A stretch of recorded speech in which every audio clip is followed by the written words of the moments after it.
미가 1장 1절입니다. 미가에게 임한 여호와의 말씀. 오늘부터 공부하게 될 말씀은 미가 선지서입니다. 구약 성경 중에서 소선지서에 해당되며 이름에서 알 수 있듯이 미가라는 선지자가 하나님에게 임한 계시의 말씀을 성령의 감동하심에 의하여 기록한 선지서입니다. 주된 내용은 이스라엘 민족의 범죄와 타락을 지적하고 있고, 특별히 남유다 왕국에 대한 하나님의 엄중한 심판을 경고하고 있습니다. 우리가 미가 선지서를 본격적으로 공부하기 앞서서 내용의 이해를 돕기 위해 미가 선지서가 기록된 시대적 배경과 목적에 대해서, 그리고 미가 선지서의 전체적인 내용에 대해서 간단하게 살펴보도록 하겠습니다. 먼저 미가 선지서의 시대적 배경에 대해서 살펴보겠습니다. 본문 1절을 보시기 바랍니다. 유다의 왕들 요담과 아하스와 히스기야 시대에 모레셋 사람 미가에게 임한 여호와의 말씀, 곧 사마리아와 예루살렘에 관한 묵시라. 1절에 보니까 미가 선지자가 활동했던 시기와 출신에 대한 정보가 나와 있습니다. 여기서 보니까 요담과 아하스, 그리고 히스기야 왕 시대에 활동했던 사람이라고 나와 있습니다. 요담, 아하스, 히스기야는 모두 남유다 왕국의 왕입니다.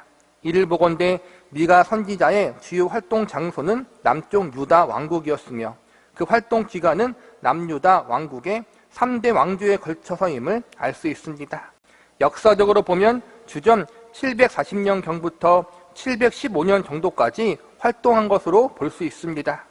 미가 선지자가 활동했던 시기와 겹치는 선지자들이 있는데, 우리가 잘 아는 호세아와 아모스, 이사야 선지자들입니다. 호세아와 아모스는 북이스라엘 왕국을 향하여 활동했던 선지자였다면, 이사야와 미가 선지자는 남유다 왕국을 중심으로 활동했던 선지자였다고 할 수 있습니다. 다윗의 아들 솔로몬 왕이 죽은 후 이스라엘 민족은 남과 북으로 갈라졌고, 남쪽을 남유다 왕국이라 부르고 북쪽을 북이스라엘 왕국으로 불렀습니다.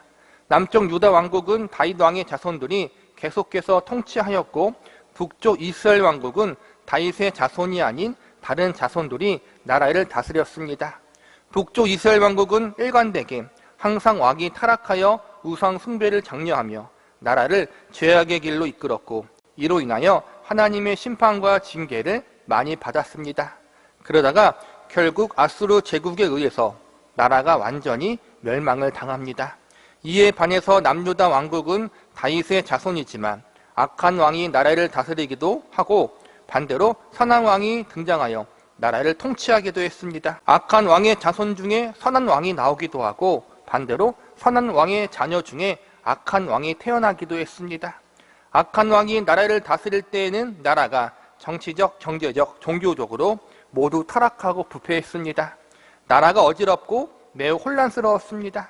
이에 반해 믿음의 왕이 나라를 통치할 때에는 모든 면에서 안정을 되찾았습니다.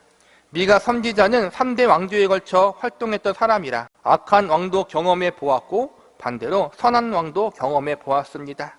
미가 선지자가 처음 활동했던 시기의 왕은 요담 왕이었는데, 이 왕은 비교적 선한 왕이라고 할 수 있습니다. 나라를 잘 다스렸기 때문에 모든 분야에서 나라가 매우 안정이 되었습니다. 요담 왕이 죽은 후 그의 아들인 아하스가 왕이 되었는데, 아하스는 매우 악한 왕이었습니다. 아하스 왕은 우상 숭배에 앞장서며 온 나라 백성들을 우상 숭배의 범죄에 빠지게 만든 인물이었습니다. 이 시기에는 나라가 모든 영역에서 부패하고 타락했으며 매우 혼란스러웠습니다. 악한 왕인 아하스가 죽은 후에 그의 아들 히스기야가 왕이 되었는데, 히스기야는 매우 선한 믿음의 왕이었습니다. 이스라엘 역대 왕 중에서 손에 꼽힐 정도로 하나님 보실 때 매우 선하고 믿음이 좋은 왕이 바로 히스기야 왕이었습니다.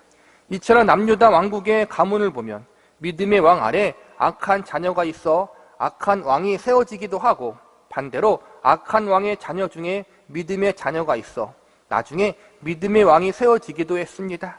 그런데 문제는 왕들은 악한 왕, 선한 왕 이렇게 번갈아 세워졌는데, 남유다 왕국의 백성들은 일관되게 악을 행하며 살았다는 것입니다.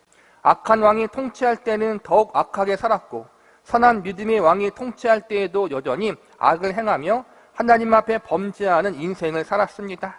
미가 선지자가 활동했던 시기는 이처럼 악한 왕과 선한 왕이 번갈아가며 통치했던 시기였지만 그 속에서 일관되게 하나님 앞에 범죄하며 악을 행하고 있던 이스라엘 민족, 특별히 남유다 왕국의 백성들의 부패와 타락이 끊임없이 진행되고 있었던 그러한 시기였습니다.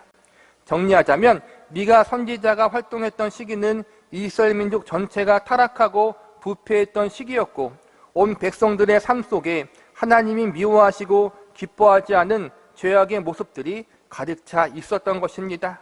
그래서 미가 선지서의 내용을 보면 이스라엘 백성들의 타락, 특별히 남유다 왕국의 백성들의 타락을 지적하며 그들에 대한 하나님의 심판과 경고의 말씀들이 많이 기록되어 있습니다. 그 다음으로 미가 선지서의 기록 목적에 대해서 살펴보겠습니다. 위에서 언급했듯이 미가 선지자는 3명의 왕을 경험했습니다. 이 중에서 요담과 히스기야는 선한 믿음의 왕이었고 아하스 왕 혼자만 악한 왕이었습니다. 그러니까 미가 선지자가 활동했던 시기를 보면 악한 왕이 다스렸던 기간보다 선한 믿음의 왕이 남유다 왕국을 통치했던 기간이 더욱 길었던 상황이었습니다. 그렇다면 상황적으로 생각해봐도 미가 선지서에서는 최소한 부정적인 하나님 말씀보다 긍정적인 말씀이 좀 더 많이 나와야 정상일 것입니다. 그런데 미가 선지서를 보면 대부분의 말씀이 이스라엘 백성들의 타락, 남유다 백성들의 악행을 고발하며 그들에 대한 하나님의 심판과 경고의 말씀이 주된 내용으로 기록되어 있음을 발견하게 됩니다. 믿음의 선한 왕의 통치와 다스림을 받고 있으면서도 일반 백성들은 여전히 하나님 앞에 범죄하는 인생을 지속적으로 살고 있었던 것입니다. 하나님은 여러 선지자들을 통해 항상 이스라엘 백성들에게 회개하라는 경고의 메시지를 전하게 하셨습니다. 미가 선지자도 이 일을 위해서 부름받은 것입니다. 그러나 이러한 미가 선지자의 활동에도 불구하고 대부분의 백성들은 여전히 회개하지 않고 죄악 가운데 살아가고 있었습니다. 특별히 백성들을 바르게 이끌어 가야 할 나라의 지도자들이 그 누구보다도 범죄하는 일에 앞장서 있었습니다. 그래서 미가서를 보면 사회 지도자들의 잘못을 지적하고 그들의 죄악들을 날카롭게 고발하고 있습니다.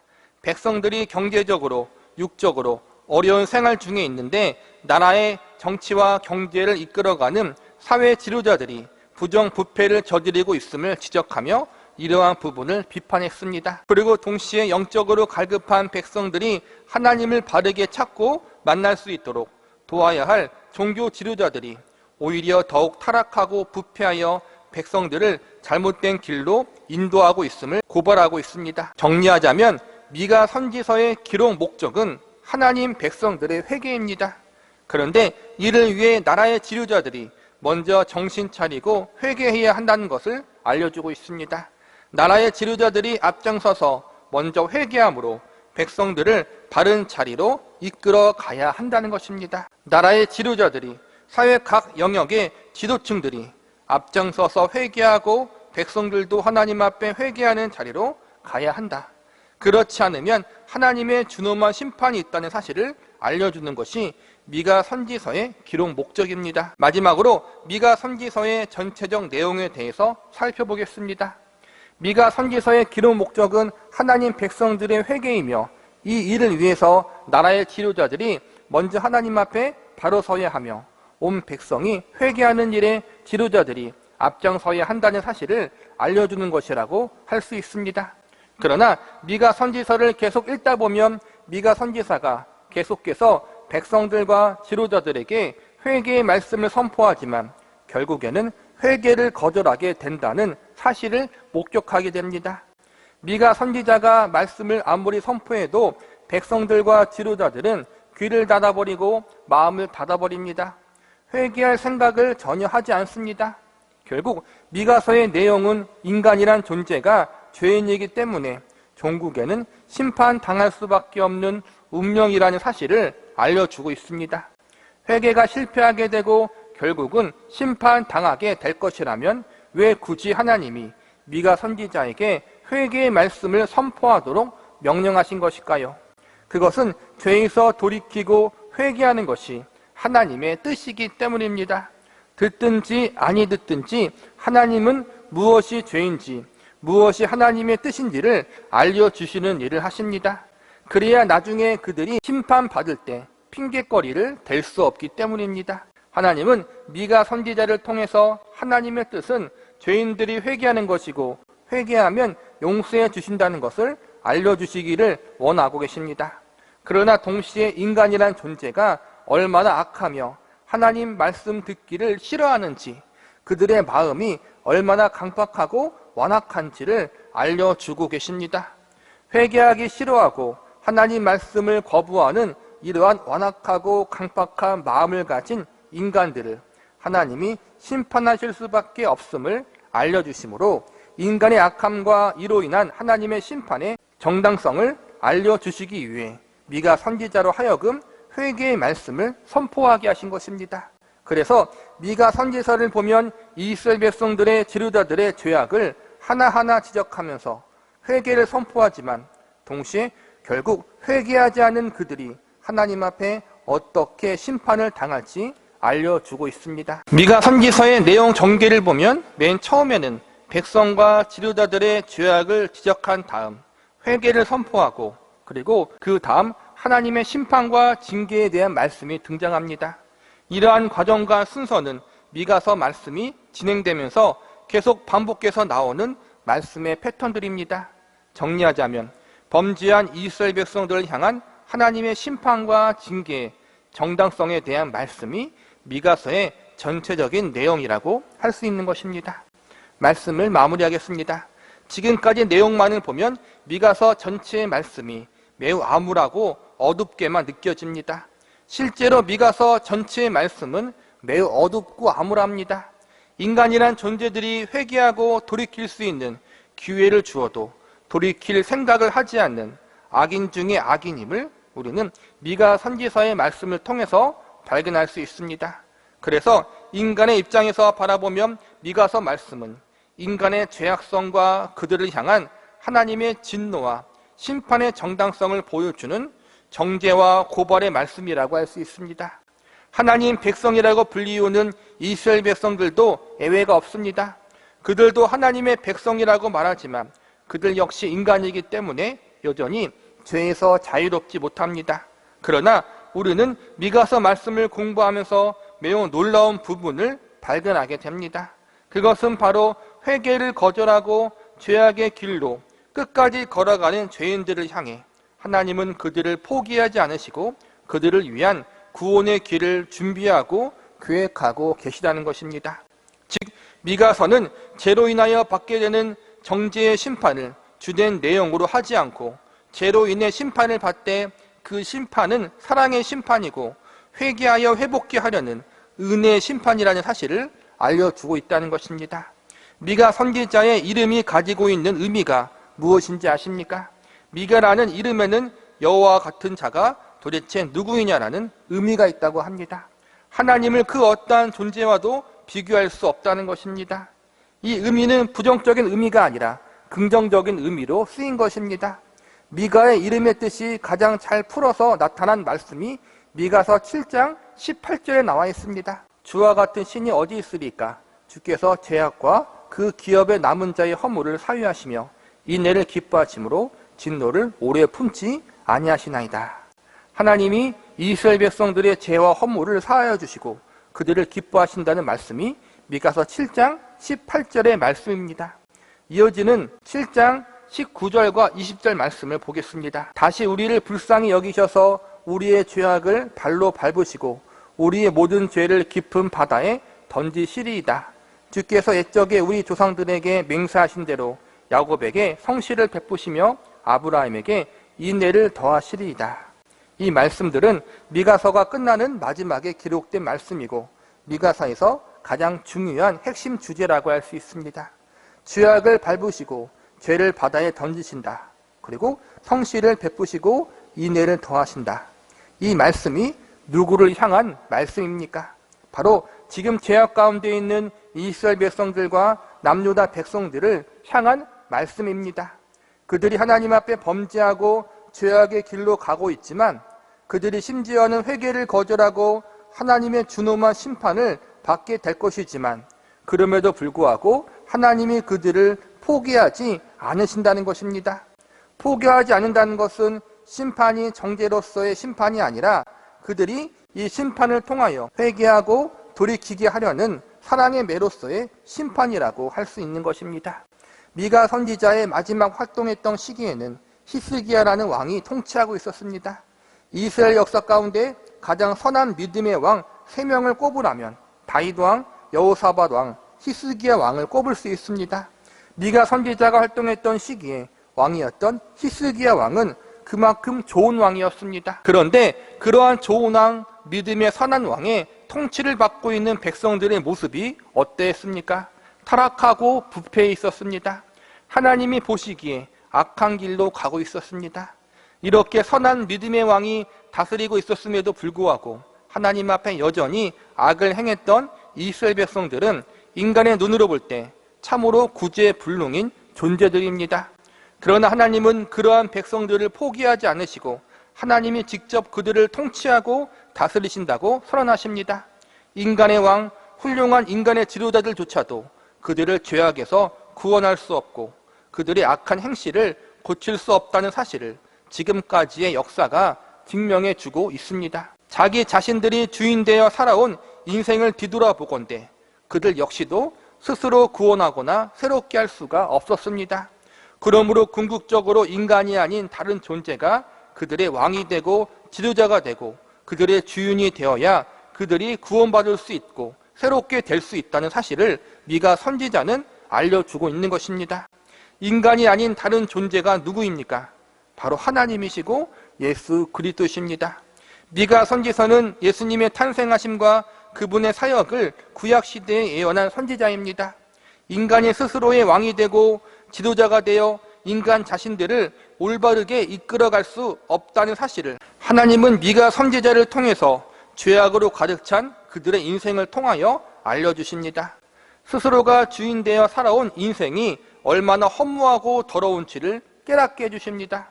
그러므로 인간은 스스로를 구원할 수 없고 새롭게 할 수 없음을 아주 절실히 깨닫게 하여 주십니다. 하나님이 그들의 왕이 되어 주셔야만, 예수님이 그들의 구원자요 주인이 되어 주셔야만 그들에게 구원이 있고 거듭남이 있고 소망이 있음을 미가 선지자가 말씀을 통해서 알려주고 있는 것입니다.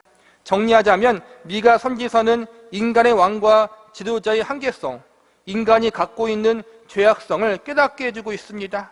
그러므로 오직 하나님과 하나님이 예비하신 메시아만이 그들의 참된 왕이 되시고 그들의 참된 구원자요 주인이 되신다는 사실을 알려주는 역할을 하고 있는 것입니다. 오늘날 우리들도 마찬가지입니다. 미가 시대 당시에 이스라엘 백성들의 모습이 우리의 모습과 동일합니다. 우리 자신이 만들어낼 수 있는 것은 죄와 죄의 결과로 인한 파괴적인 인생뿐입니다. 우리는 우리 스스로를 죄와 죄가 가지고 있는 영원한 저주와 형벌로부터 구원할 수 없습니다. 우리 인생과 운명도 제대로 책임질 수 없습니다. 나는 그래도 남들과 달라. 이러한 착각을 하지 마십시오.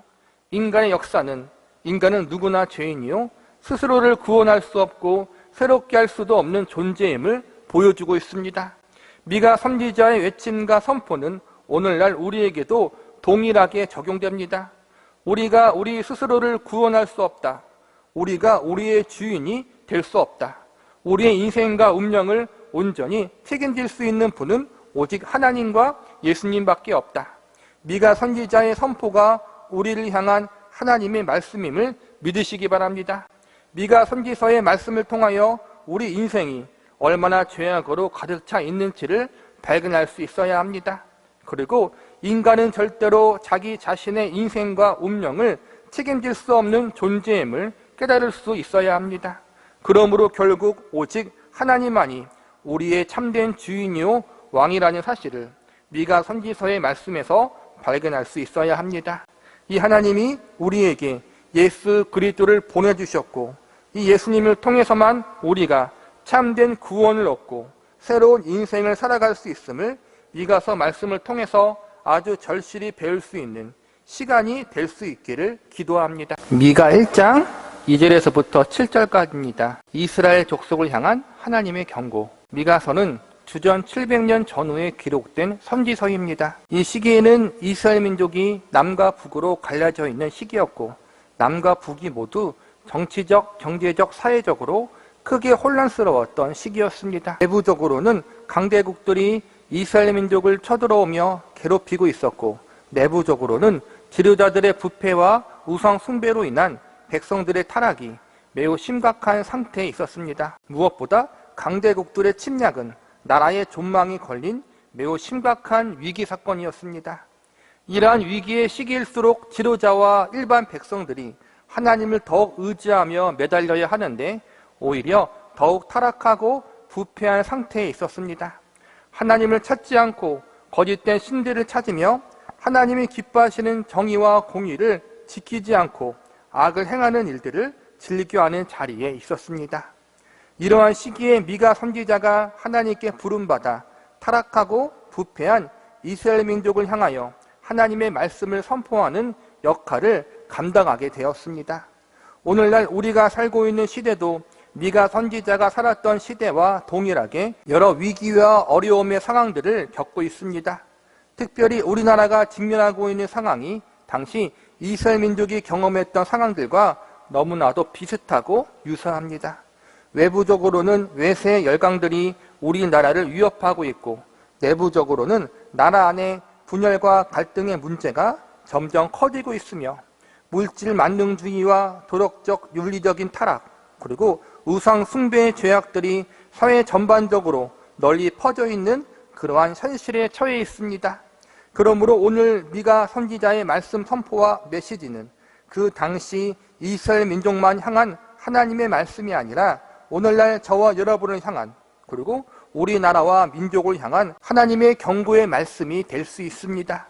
그러기에 우리는 미가 선지자의 선포와 그 속에 담긴 하나님의 메시지에 귀를 기울여야 합니다. 우리는 미가서의 시작인 미가서 1장 말씀을 공부하면서 하나님이 미가 선지자를 통하여 당시 이스라엘 백성들에게 어떠한 말씀을 선포하도록 하셨는지에 대해서 살펴보면서 오늘 이 말씀이 저와 여러분에게, 그리고 우리 사회와 민족에게 주는 교훈과 메시지는 무엇인지 알아보는 시간을 가져보도록 하겠습니다. 첫 번째로 미가 선지자는 이스라엘 백성들에게 임할 심판의 말씀을 선포했습니다. 본문 3절과 4절은 이스라엘 백성들을 향한 하나님의 말씀이 기록되어 있습니다. 먼저 본문 3절을 보시기 바랍니다. 여호와께서 그의 처소에서 나오사 강림하사 땅의 높은 곳을 밟으실 것이라. 3절에서 하나님께서 땅의 높은 곳을 밟으신다고 경고하고 계시고, 4절에서는 산들과 골짜기들이 하나님의 심판으로부터 파괴되어진다고 나와 있습니다. 누군가를 강하게 때릴 때 사용하는 신체 부위가 바로 다리입니다.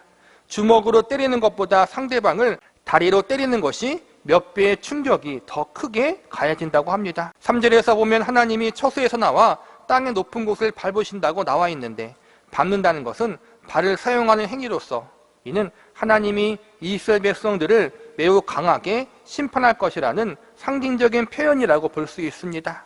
하나님 앞에 하늘 높은 줄 모르고 교만한 죄를 짓고 있는 이스라엘 백성들을 향하여 그들을 하나님의 발로 밟아 뭉개버릴 정도로 그렇게 강력하게 심판하시겠다는 경고인 것입니다. 이어지는 4절을 보시기 바랍니다. 그 아래에서 산들이 높고 골짜기들이 갈라지기를 불 앞에 밀초같이 비탈로 쏟아지는 물 같을 것이니. 4절에 보면 산들이 높고 골짜기들이 갈라진다고 나와 있습니다. 3장에서 하나님이 높은 곳을 강하게 밟아버리자 4장에서는 그 밑에 있던 산들과 골짜기들이 철저하게 파괴되어 망가져 형체를 알 수 없을 만큼 되었다는 표현입니다. 즉 하나님이 내리신 심판이 얼마나 무섭고 엄중한지를 알려주고 있는 것입니다. 하나님이 내리실 심판은 인간이 피하거나 견뎌낼 수 있는 약한 심판이 아니라는 것입니다. 산들과 골짜기가 파괴되어지고 흔적도 없이 사라질 정도로 매우 강력하고 엄중한 심판이 하나님께로부터 시작되어 타락하고 부패한 이스라엘 백성들을 향해 내려질 것임을 지금 경고하고 있는 것입니다. 인간의 힘이나 노력, 그들의 능력으로 도저히 막아낼 수 없는 그러한 심판이 이제 하나님께로부터 시작되어질 것이니 각오하라는 것입니다. 역사적으로 살펴보면 이 심판은 이스라엘 백성들이 외세의 침략에 의하여 당하게 될 고통들을 상징적으로 보여주고 있는 것이라고 여겨집니다. 북이스라엘 왕국은 아수르 제국에 의해서 침략당하다가 결국 기원전 722년경에 멸망을 당하게 되고 남유다 왕국도 100년 정도 지나 바벨론 제국에 의해서 멸망을 당하게 됩니다. 단번에 침략당해서 나라가 멸망당한 것이 아니라 오랜 시간 여러 번 침략을 당해서 멸망을 당하게 됩니다. 한 번씩 공격할 때마다 나라 안에 많은 마을과 성읍들이 무너지고 그 안에 살고 있던 백성들이 포로로 끌려가게 됩니다. 처음에는 왕국의 변방 지역, 외곽에 있는 마을과 성읍들이 침략당해 하나 둘씩 무너지게 되고 폐허로 변해버리게 됩니다. 마을과 성읍들이 무너지고 북이스라엘 왕국과 남유다 왕국의 영토가 적들에 의해서 점령당해 조금씩 줄어듭니다. 이러한 위기를 겪을 때 이들이 할 수 있는 일이 무엇입니까? 바로 하나님을 찾고 하나님 앞에 회개하는 것입니다. 그런데 이러한 위기를 겪고도 이스라엘 백성들은 하나님 앞에 회개하지 않습니다. 오히려 우상 앞에 가서 자신들을 구원해달라고 빌며 더욱 악하게, 더욱 악랄하게 하나님 앞에 범죄했습니다. 당장 나라가 멸망당할 위기에 처해 있는데도 하나님을 찾지도 않고 하나님 말씀을 지키기 우습게 여기며 살았습니다. 그러다가 결국 3절과 4절의 말씀처럼 모든 성읍과 마을들이 형체로 남지 않을 정도로 크게 무너지고 파괴되어 도저히 사람이 살 수 없을 정도로 철저하게 폐허가 되어버리고 말았습니다. 하나님은 하나님을 찾지 않고 오히려 더욱 하나님 앞에 범죄하는 이스라엘 백성들을 향하여 앞으로 그들이 당하게 될 엄중하고 강력한 심판에 대해서 미리 알려주심으로 이 심판이 하나님께로부터 왔고 절대로 피할 수 없는 심판임을 알려주시고 있는 것입니다. 두 번째로 미가 선지자는 이스라엘 백성들의 죄악을 지적했습니다. 본문 5절을 보시기 바랍니다. 이는 다 야곱의 허물로 말미암음이요 이스라엘 족속의 죄로 말미암음이라. 야곱의 허물이 무엇이냐? 사마리아가 아니냐? 유다의 산당이 무엇이냐? 예루살렘이 아니냐? 북이스라엘 왕국과 남유다 왕국이 하나님 앞에 심판받고 멸망당한 이유에 대해서 미가 선지자는 분명히 그들의 죄로 말미암은 것이라고 지적하고 있습니다. 우연한 일이 아니라는 것입니다. 아수르 제국이나 바벨론 제국이나 모두 이스라엘 백성들이 살고 있었던 가나안 땅과 멀리 떨어진 곳에 위치한 나라들입니다. 굳이 그렇게 먼 곳에서 변방의 아주 작은 나라인 이스라엘 민족을 쳐들어올 이유가 없고 멸망시켜 버릴 이유도 없습니다. 그저 겁만 주고 말만 잘 듣게 만들어서 조공이나 바치게 하면 충분했습니다. 그럼에도 불구하고 하나님은 이 두 나라를 징계와 심판의 도구로 사용하셔서 북이스라엘 왕국과 남유다 왕국을 아주 철저하게 파괴시켜 버리십니다. 나중에 보면 바벨론 제국은 당대 가장 강하고 위대한 왕이라고 추앙받았던 느부갓네살 왕이 직접 군사를 이끌고 남유다 왕국을 정벌합니다. 가나안 땅보다 수백 배가 넘는 넓고 큰 땅을 지배하는 대제국의 왕이 작고 작은 남유다 왕을 정벌하기 위해 직접 군사를 이끌고 온다는 것 자체가 사실 이해가 되지 않는 부분입니다. 그러나 역사적으로 실제로 이러한 일이 일어나게 됩니다. 어떤 이들은 이 일이 우연이라고 말하기도 하고 역사학자들은 애굽과의 전쟁을 앞두고 친애굽 정책을 펼친 이스라엘 민족을 본보기로 삼은 것이라고 하기도 합니다. 그러나 성경은 이 모든 일이 결국은 하나님이 하신 심판이라고 가르치고 있습니다. 역사의 뒤에서 모든 것을 움직이시고 섭리하시는 하나님이 이스라엘 민족의 범죄함 때문에 그들이 하나님을 떠나 범죄했기 때문에 이방 세력의 손을 빌려 징벌하시고 심판케 하사 북이스라엘 왕국과 남유다 왕국을 철저하게 멸망시켜 버리신 것이라고 분명히 이야기하고 있습니다. 이어지는 6절을 보시기 바랍니다.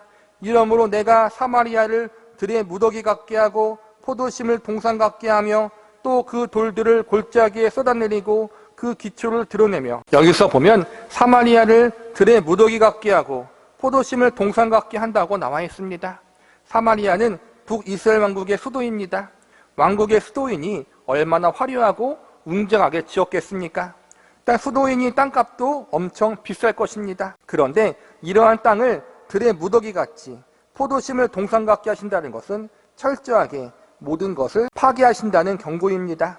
6절 마지막에 보면 돌들을 골짜기에 쏟아내리고 그 기초를 드러내신다고 되어 있는데, 이는 수도였던 사마리아 성읍 위에 있는 왕궁을 비롯해 집과 성벽 등 모든 건축물들을 무너뜨려 버리신다고 경고하는 것입니다. 서울 도심의 한복판에 강남이란 땅에 포도 농사를 지을 사람이 어디 있겠습니까? 그 비싼 땅에 포도 농사를 짓는다는 것은 더 이상 그 땅의 가치가 높지 않다는 것을 의미합니다. 하나님이 수도인 사마리아 성읍을 그렇게 가치 없는 땅으로 만들어 버리시겠다고 하시는 것입니다. 그리고 사마리아 땅에 있는 모든 건축물들을 파괴하고 무너뜨려 골짜기에 쓸모없는 폐기물을 버리듯이 이스라엘 민족의 땅을, 그들의 수도를 그렇게 만들어 버리시겠다라고 엄중한 심판을 경고하고 있는 것입니다. 하나님이 엄중한 심판을 이야기하실 때 자주 사용하는 표현이 있는데, 그것은 바로 돌 위에 돌이 하나도 남지 않게 하겠다라는 표현입니다. 돌 위에 돌이 하나도 남지 않는다는 것은 완전한 폐허로 만들어 버리시겠다라는 엄중한 하나님의 경고입니다. 이 경고는 북이스라엘 왕국을 향해서만 선포된 것이 아니라 남유다 왕국을 향해서도 동일하게 선포되고 있는 말씀입니다. 왜냐하면 5절 마지막에 보면 야곱의 허물이 사마리아이고 유다의 산당이 예루살렘이라고 이야기하고 있기 때문입니다. 사마리아는 북이스라엘 왕국의 수도이고 예루살렘은 남유다 왕국의 수도입니다. 산당은 산에서 제사를 지내는 장소인데, 원래는 하나님을 향해 산에서 제사를 지내다가 하나님께 드리는 제사가 변질되어 우상에게 제사를 지내게 되는 우상 숭배의 중심 장소가 되어버렸습니다. 원래 율법에 보면 하나님은 하나님의 언약궤가 있는 성막과 성전을 중심으로 하나님을 섬기고 제사를 지내야 한다고 알려주고 있습니다. 언약궤가 있는 곳에는 언제나 율법의 규례에 따라 잘 훈련되어지고 준비되어진 제사장들이 있고, 이들은 율법에 기록된 대로, 하나님 말씀에 기록된 대로 제사를 행하며 백성들을 잘 가르칠 수가 있었습니다. 그런데 살다 보니까 언약궤가 있는 성전까지 가는 일이 쉽지 않게 되었습니다. 가까운 사람은 상관없지만 거리가 너무 멀면 왔다 갔다 하는 것에 너무나 번거로움을 느끼게 되었습니다. 그래서 이스라엘 백성들이 생각해낸 것이 무엇이냐 하면, 가까운 산에 올라가 자신들만의 작은 예배당을 만들어 그곳에서 하나님께 제사를 지내는 것이었습니다. 가까운 곳에서 하나님을 예배하고 제사를 지내는 것은 좋은데, 문제는 잘 훈련되고 준비된 제사장이나 레위인들의 지도나 도움을 받지 않고 자신들 마음대로 자기 방식대로 제사를 드리게 되며 율법의 말씀과 전혀 상관없이 자신들이 좋을 대로 하나님을 섬기는 모습들이 많이 생겨나기 시작했다는 것입니다. 성경은 일관되게 하나님을 섬길 때는 인간의 마음대로가 아니라 하나님의 말씀의 법대로 섬기라고 가르치고 있습니다. 특별히 구약에서는 제사 제도를 비롯해 종교적 의식에 대한 법이 중요했는데, 언약궤가 있는 성전에 가지 않고 가까운 산에 산당을 지어놓고 개인적으로 하나님께 제사하다 보니 하나님이 원치 않는 방법으로 하나님을 섬기고 하나님이 기뻐하지 않는 방식으로 제사를 지내게 되어버립니다. 그러다가 나중에는 하나님을 섬기는 것인지 하나님이 아닌 다른 신을 섬기는 것인지 구별조차 되지 않게 되어버립니다. 그렇게 시간이 흘러서 하나님을 섬기려고 만든 산당이 우상을 섬기는 곳으로 변질되어 버린 것입니다. 북이스라엘 왕국이나 남유다 왕국이나 이처럼 자신들의 마음대로 신앙생활을 하다가 결국 하나님을 저버리게 됩니다. 그래서 구약 성경에 보면 산당이 이스라엘 민족을 타락시키고 부패시킨 가장 큰 원인 중 하나라고 증언하는 내용들이 자주 등장합니다. 이러한 배경 지식을 가지고 구약 성경을 읽으시면 큰 도움이 되실 것입니다. 오늘 본문의 마지막인 7절을 보시기 바랍니다. 그 새긴 우상들은 다 부서지고 그 음행의 값은 다 불살라지며 내가 그 목상들을 다 깨트리리니 그가 기생의 값으로 모았은즉 그것이 기생의 값으로 돌아가리라. 우상 숭배의 죄를 지적하며 동시에 성적인 타락에 대한 죄도 지적하고 계십니다. 성적인 타락의 죄를 지적하실 때 하나님은 크게 두 가지를 이야기하십니다. 우선은 진짜로 이스라엘 백성들의 성생활이 방탕하고 음란했다는 것입니다. 간음과 간통이 일반적인 사회가 되고 배우자 간의 순결과 지조가 없어져 버린 그러한 악한 세상이 됨을 지적하고 있는 것입니다. 또 하나는 우상 숭배의 범죄가 남편 되신 하나님 앞에 성적으로 순교를 잃어버린 신부와 같다는 표현을 하고 있는 것입니다. 죄를 지적하실 때 하나님은 언제나 하나님의 백성들에게 거룩과 순결을 강조하셨습니다. 왜냐하면 하나님이 거룩하시고 순결하신 하나님이시기 때문입니다. 구약 성경에 보면 하나님을 남편으로, 이스라엘 백성들을 신부로 표현하는 장면들이 있습니다. 거룩한 남편이 그의 아내에게 가장 원하는 것이 남편을 향한 사랑의 마음과 남편을 위해서 정조와 지조를 지키는 것이 아니겠습니까? 아내에게만 그것을 원하는 것이 아니라 남편 대신 하나님이 먼저 아내를 위하여 거룩한 모습, 아내를 위한 정조와 지조를 지킨 후에 그것을 요구한 것입니다. 그런데 아내가 되는 이스라엘 백성들은 이 모든 것을 무시하고 남편 대신 하나님 앞에 온갖 더럽고 추악한 죄악을 저질렀습니다. 하나님 앞에 있어서 우상 숭배란 남편을 버리고 다른 남자와 바람나는 것과 같은 것입니다. 이스라엘 백성들의 죄악은 결국 하나님 앞에 거룩함과 순결함을 잃어버린 것입니다. 미가 선지자는 이러한 이스라엘 민족의 죄를 지적하며 하나님의 준엄한 심판이 임하게 될 것임을 강하게 경고하고 있습니다. 세 번째로 이스라엘 백성들을 향한 회개를 촉구했습니다. 아수르 제국과 바벨론 제국의 침략은 오랜 시간 동안 여러 번 이루어졌습니다. 단 한 번의 침략으로 나라가 멸망당한 것이 아니라는 것입니다. 어느 정도의 시간 동안 서서히 나라가 침략당하다가 마지막에 모두 멸망당한 것입니다. 하나님이 단 한 번에 멸망당하게 하지 않으시고 이스라엘 민족에게 이러한 시간적 간격을 주신 이유가 무엇입니까? 그것은 바로 회개할 기회를 주시기 위해서였습니다. 이런 하나님의 경고를 듣고 자신들의 죄를 깨닫고 회개하여 다시 하나님 앞에 돌아올 것을 기다리고 계셨던 것입니다.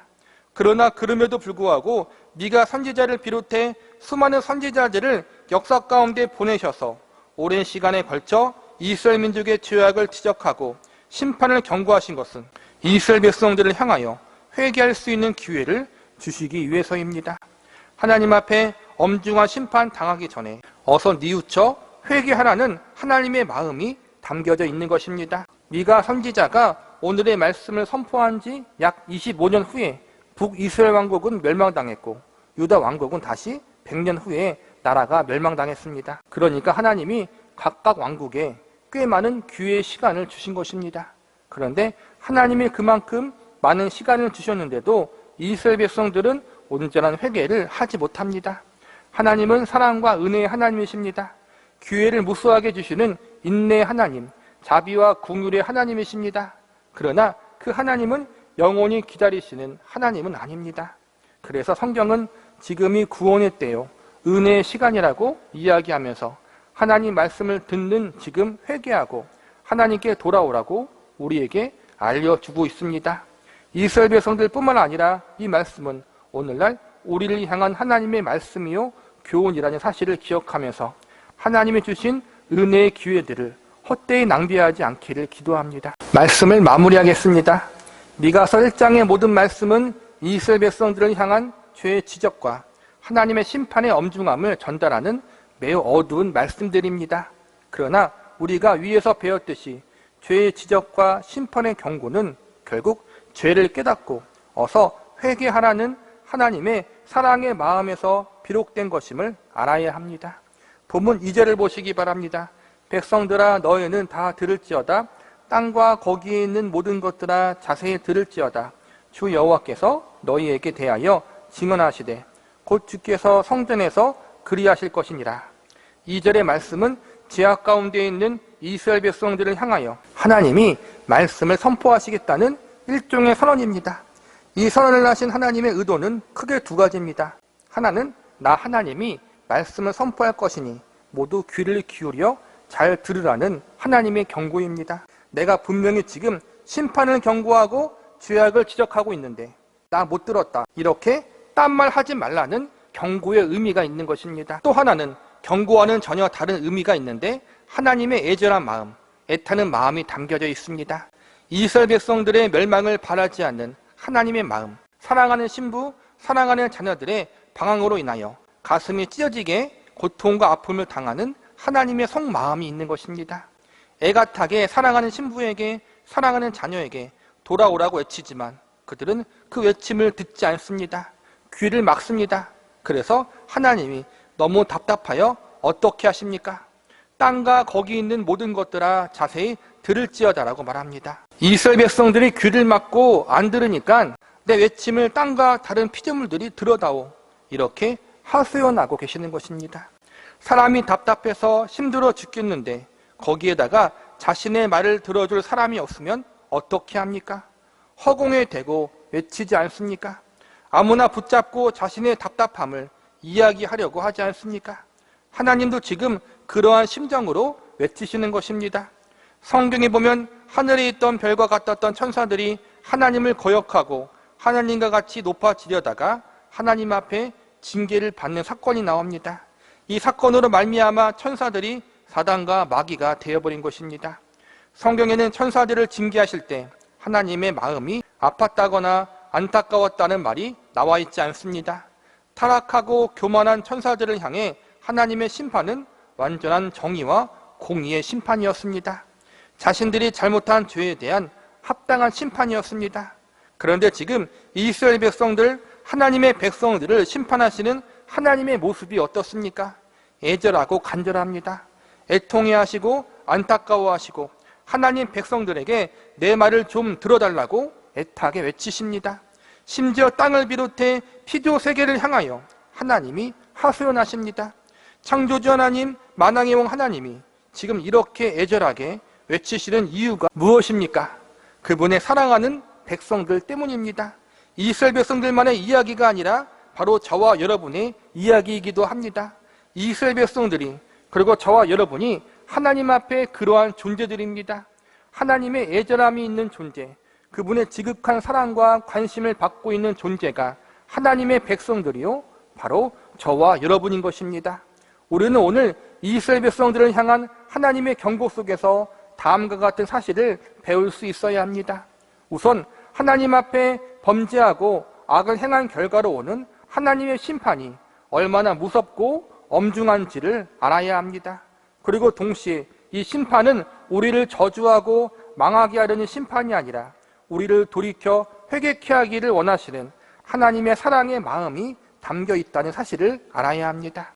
마지막으로 하나님 백성들에게 죄를 지적하시고 심판을 선포하신 하나님의 마음이 얼마나 애절하고 안타까운 마음인지를 알아야 합니다. 창조주 하나님, 전지전능하신 하나님, 그분이 우리의 죄 때문에 아파하시고 슬퍼하십니다. 우리의 회개하지 않은 모습 때문에 답답해하시고 안타까워하십니다. 그냥 형식적인 것이 아니라 가슴이 아릴 정도로 애절하게 아파하시고 고통스러워하십니다. 집 나간 탕자를 향한 아버지의 마음으로, 바람난 고매를 바라보는 호세아의 심정으로 우리를 그렇게 간절하게 보고 계십니다. 결국 오늘의 말씀은 단순한 죄에 대한 지적과 심판이 아니라 우리를 향한 하나님의 마음이 얼마나 사랑의 마음인지, 얼마나 간절한지를 알려주고 있습니다. 우리는 단순히 하나님의 피조물이 아니라 그분의 이러한 사랑을 받고 있는 존귀한 존재들입니다. 우리가 믿고 섬기는 하나님, 그 하나님은 우리에게 대접받기 위해서 우리를 택하신 것이 아닙니다. 우리를 정말로 사랑하셨기 때문에 우리를 불러주신 것입니다. 우리를 그냥 택하시고 부르신 것이 아니라 영광스러운 자녀로 택하시고 존귀한 신부로 불러주셨습니다. 이 사실을 기억하면서 하나님이 우리를 그렇게 영광스럽고 존귀하게 여기셨듯이 우리 역시 그 하나님을 영광스럽고 존귀하게 섬길 수 있기를 바랍니다. 하나님이 우리를 간절하고 애절하게 사랑하셨듯이 우리 역시 하나님을 그렇게 사랑하는 사람들이 되시기를 기도합니다. 미가 1장 5절에서부터 9절, 야곱의 허물, 고칠 수 없는 상처. 지난 시간에는 이스라엘 족속을 향한 하나님의 경고라는 제목으로 미가서 1장 전반부 말씀을 공부했습니다.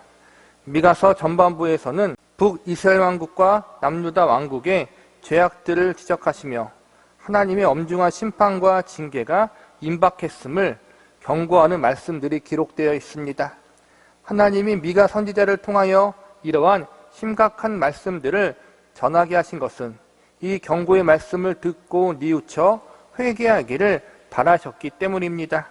하나님 백성들을 향한 하나님의 마음과 뜻은 언제나 사랑이고 긍휼입니다. 하나님 백성들의 죄를 지적하시면서 심판과 징계를 이야기하는 것 역시도 그들을 죽이시고 멸망시키기 위해서가 아니라 죄를 깨닫고 돌이킬 수 있도록 돕는 사랑의 매로서의 역할과 기능을 가지고 있습니다. 죄에 깊이 빠져있는 이스라엘 백성들을 건지시고 고치시기 위해서 하나님이 제일 먼저 하신 일은 그들의 죄악을 드러나게 하시는 일입니다. 병든 부분이 드러나야 치료하고 회복할 수 있기 때문입니다. 오늘 본문의 주된 내용들은 이스라엘 백성들이 하나님 앞에 어떠한 범죄를 저지르고 있고 그들의 가장 본질적인 죄들이 무엇인지를 알려주고 있습니다. 죄가 드러난다는 것은 죄인들에게 있어서 부끄럽고 고통스러운 일입니다. 그러나 하나님은 하나님의 백성인 이스라엘 백성들의 숨겨진 죄, 그들이 가진 본질적인 죄들을 드러내시어 그들로 하여금 자신들이 하나님 앞에 얼마나 영적으로 썩었고 부패했는지를 알려주시는 일을 진행합니다. 이스라엘 백성들이 하나님 앞에 저지른 가장 큰 범죄와 죄악은 우상 숭배에 대한 것입니다. 이스라엘 민족의 모든 범죄의 시작, 그리고 모든 타락과 부패의 원인의 중심에는 항상 우상 숭배라는 죄악이 자리 잡고 있었습니다. 이스라엘 백성들뿐만 아니라 오늘을 살아가는 하나님 백성들 안에서도 동일한 우상 숭배의 죄악이 자리 잡고 있는 경우들이 있습니다. 오늘 본문 말씀을 통해서 우상 숭배의 본질이 무엇인지에 대해서 집중적으로 살펴보며 하나님 백성들이 조심하고 경계해야 할 부분들은 무엇인지 알아보는 시간을 가져보도록 하겠습니다. 첫 번째로 우상 숭배의 본질에는 내 마음대로 움직이고 조종할 수 있는 하나님을 소유하고자 하는 인간의 죄성이 자리 잡고 있습니다. 본문 7절을 보시기 바랍니다. 그 새긴 우상들은 다 부서지고 그 음행의 값은 다 불살라지며 내가 그 목상들을 다 깨뜨리리니 그가 기생의 값으로 모았은즉 그것이 기생의 값으로 돌아가리라. 여기서 보니까 이스라엘 백성들이 새긴 우상들과 목상들을 다 부숴버리고 깨뜨려 버리시겠다고 말씀하고 계십니다. 보통 우상 숭배를 하기 위해서는 가장 먼저 눈에 보이는 어떠한 형상을 만들어야 합니다. 나무나 돌, 혹은 은이나 금, 다른 금속을 이용하여 자신들이 생각하고 있는 어떠한 형상을 만들어 그 형상에 자신들이 부르기 원하는 신의 이름을 붙이면 그것이 자신들을 지켜주고 보호해주는 신이 되는 것입니다. 이스라엘 백성들이 만들었던 우상의 종류는 크게 세 가지였습니다. 한 가지는 공공용으로 많은 사람들이 모인 곳에 사람의 키보다 훨씬 큰 우상을 만들어 여러 사람들이 다 함께 보며 같이 우상을 섬길 수 있도록 했습니다.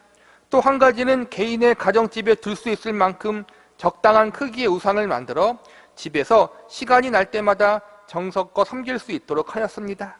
마지막으로는 일종의 부적의 용도로 사용했는데 휴대하기 편하게 아주 작은 우상을 만들어 주머니나 몸에 지니고 다녔습니다.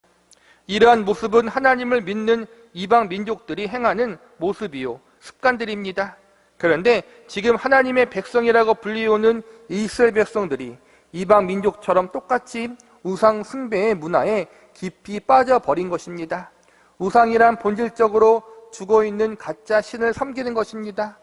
우상은 인격도 없고 거룩함도 없습니다.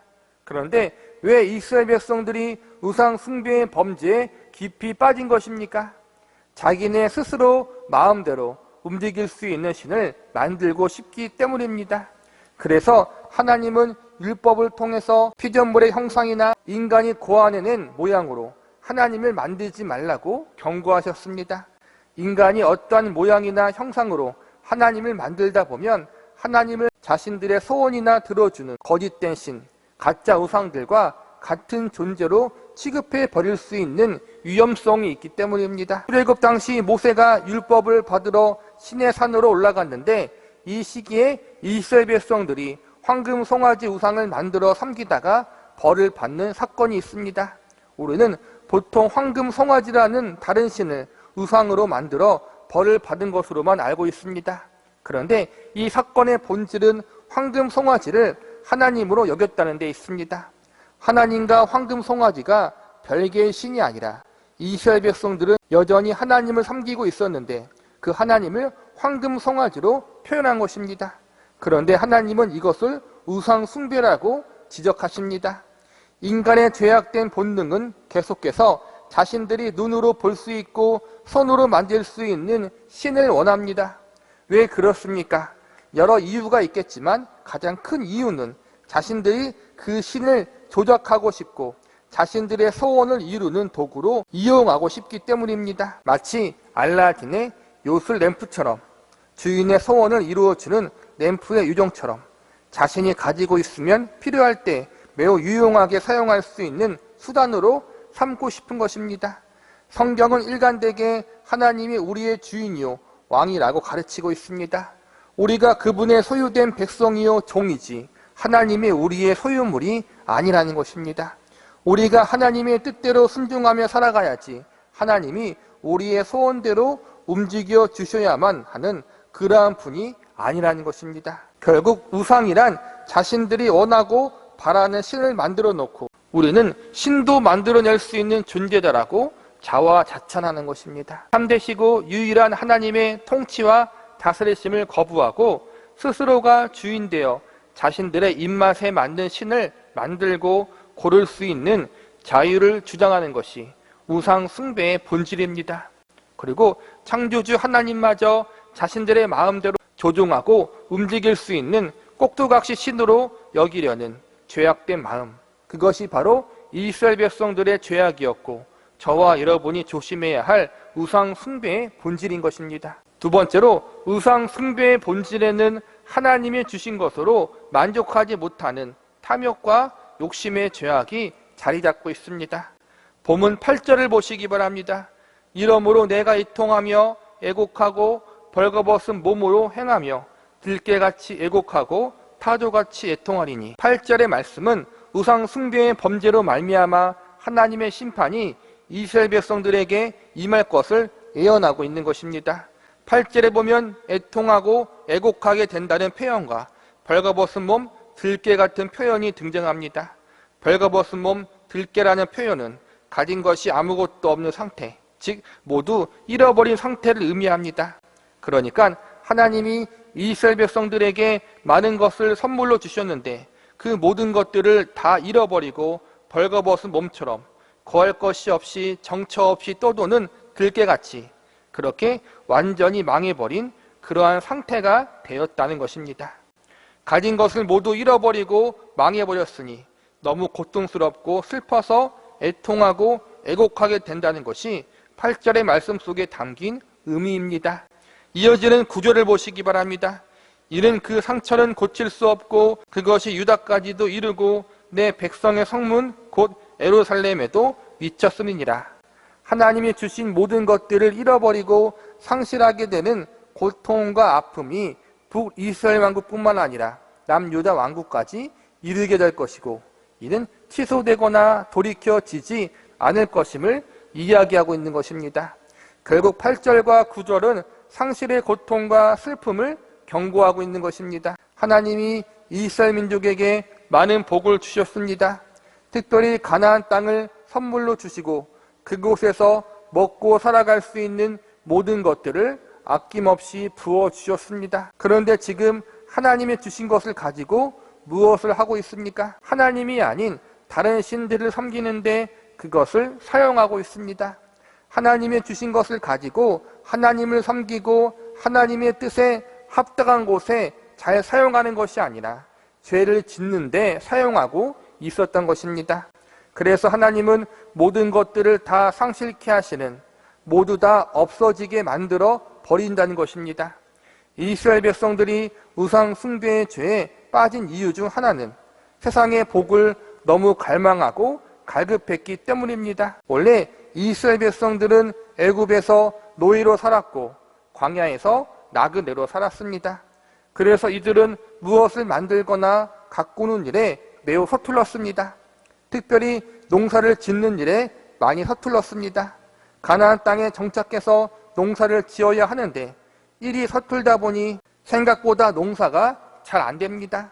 농사를 잘 짓기 위해서는 농사의 기술도 있어야 하고 농사를 짓기 위한 여러 기구들이 필요했습니다. 그래서 어떻게 했느냐 하면 그 땅의 원주민들에게 찾아가 농사 기술도 배우고 농사에 필요한 기구들을 만들어 달라고 부탁을 했습니다. 그렇게 가나안 땅 원주민들과 교류를 하면서 자연스럽게 그들이 섬기던 바알신과 아사랴 신 같은 우상들을 눈으로 보게 됩니다. 바알과 아사랴 신은 풍요의 신입니다. 가나안 원주민들이 농사를 지으면서 수시로 바알과 아사랴 신을 찾아가면서 농사가 잘 되게 제사를 지내는 모습도 보게 됩니다. 그런데 신기한 것은 실제로 그렇게 바알과 아세라를 섬기는 원주민들의 농사가 잘 되는 것을 목격하게 됩니다.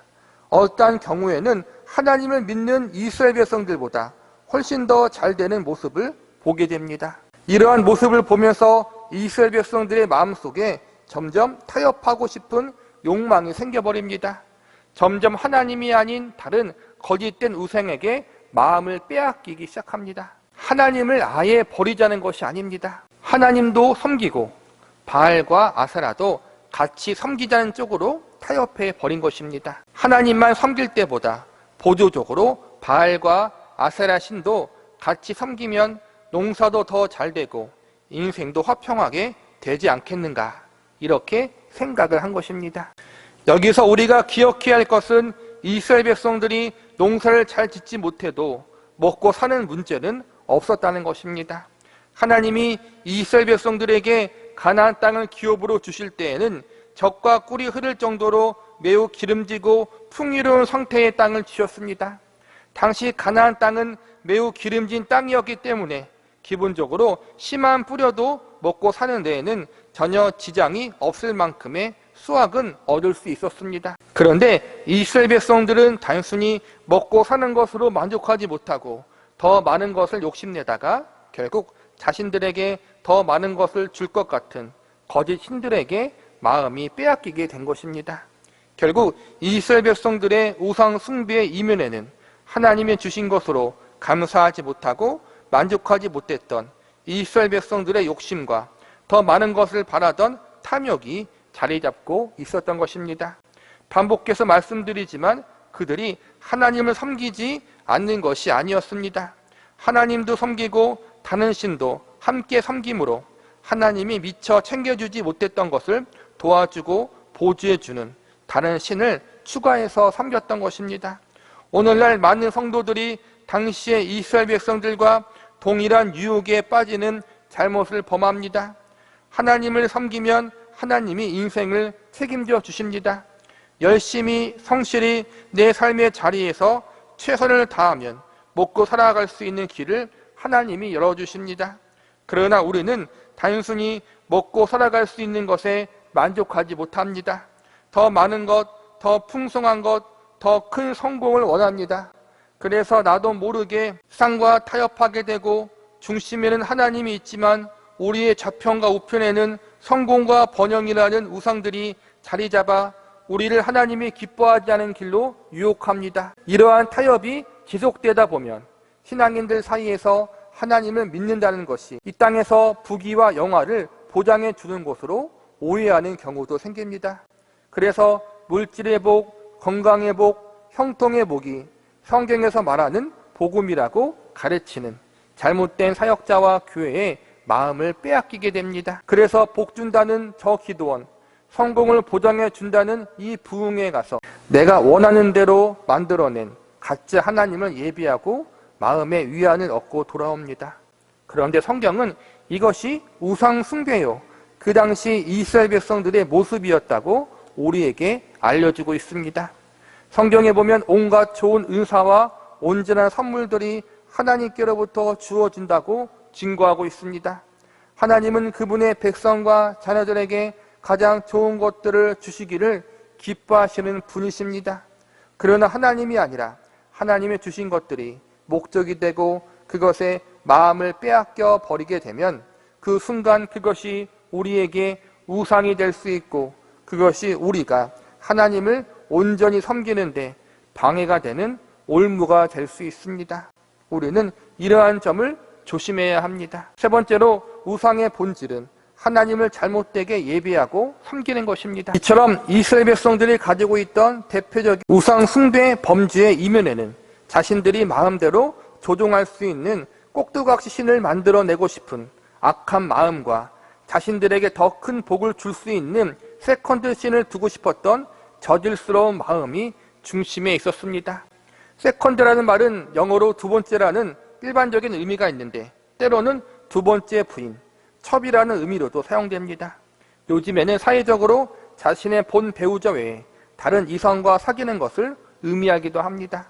즉 결혼한 남편이나 아내가 있는데 남편과 아내가 부부 생활을 그대로 유지하되 즐기기 위해서 이성 친구를 또 하나 두는 경우입니다. 어이가 없지만 한국 사회에서 지금 크게 문제가 되고 있는 현상 중 하나입니다. 이러한 상황이 이스라엘 백성들과 하나님 사이를 가장 잘 대변해 주고 있는 모습이라고 할 수 있습니다. 하나님만 섬기는 것이 부족했습니다. 그래서 하나님도 섬기고 이방신도 함께 섬기는 것이 그들 자신에게 기쁨이고 즐거움이 되어버렸습니다.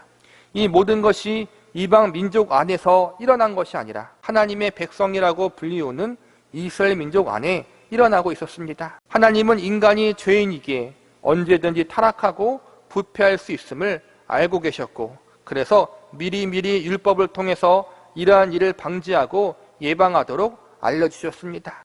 그런데 이러한 범죄를 예방할 수 있는 방법을 가지고 있었던 이스라엘 백성들이 어떻게 해서 이렇게 심각한 타락과 부패의 자리에까지 갈 수 있었을까요? 결론을 미리 내리자면 잘못된 신앙생활이 그들을 이러한 자리로 이끌었다고 말할 수 있습니다. 이스라엘 백성들이 가지고 있었던 잘못된 신앙생활의 가장 대표적인 것이 산당 중심의 신앙생활이었습니다. 본문 5절을 보시기 바랍니다. 이는 다 야곱의 허물로 말미암음이요 이스라엘 족속의 죄로 말미암음이라. 야곱의 허물이 무엇이냐? 사마리아가 아니냐?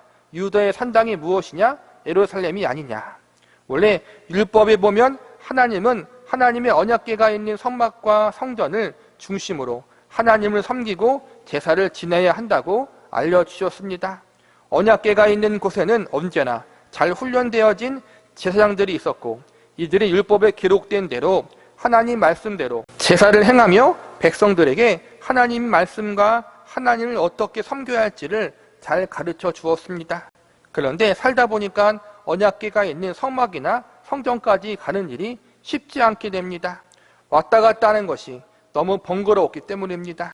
그래서 이스라엘 백성들이 생각해낸 것이 무엇이냐 하면 가까운 산에 올라가서 자신들만의 작은 예배당을 만들어서 그곳에서 하나님을 예배하고 제사를 지내는 것이었습니다. 가까운 곳에서 하나님을 예배하고 제사를 지내는 것은 좋은데 문제는 자신들 마음대로 자기 방식대로 제사를 드리고 하나님을 섬겼다는 것입니다. 하나님이 알려주신 대로 하나님의 말씀의 법에 따라 하나님을 섬기고 하나님께 제사를 지내야 하는데 산당에서 제사를 지내고 하나님을 섬기다 보니까 하나님이 원치 않는 방법으로 하나님을 섬기고 하나님이 기뻐하지 않은 제사를 지내게 됩니다. 그래서 나중에는 하나님을 섬기는 모습이나 이방신을 섬기는 모습이나 구별이 안 되어 버리니 종교 혼합주의가 되어 버려 하나님을 섬기듯 우상을 섬기고 우상을 섬기듯 하나님을 섬기게 되어 버리게 됩니다. 또한 내가 보기에 좋을 대로의 하나님, 내가 섬기기 편한 대로의 하나님, 나만의 하나님의 모습을 만들어 버립니다. 그 하나님의 모습은 내가 상상해서 만들어낸 가짜 하나님이고 거짓된 하나님입니다. 그리고 그것의 본질은 내가 만들어낸 우상입니다.